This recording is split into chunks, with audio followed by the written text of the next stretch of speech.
একটা প্রজন্মও ডুবেছিল Lionel Messi নামক এক ভিনগ্রহের প্রাণীর জাদুতে। বাপায়ে তিনি মুগ্ধ করে রেখেছেন ছেলেগুলো সবাইকে। বিশ্বে যা কিছু অর্জন করা সম্ভব সব নিজের করে নিয়েছেন।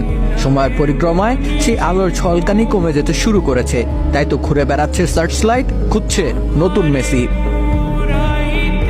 তেমন এক মেসির সন্ধানও পাওয়া গেছে, যাকে নিয়ে রীতিমতো লড়াই শুরু হয়ে গেছে। বলছিলাম বার্সেলোনার একাডেমিতে বড় হতে থাকা পেদ্রো হুয়ারেজের কথা। 10 বছর মাত্র বয়স, এখনই তার মধ্যে সম্ভাবনার ঝলক দেখতে শুরু করেছে সকলে।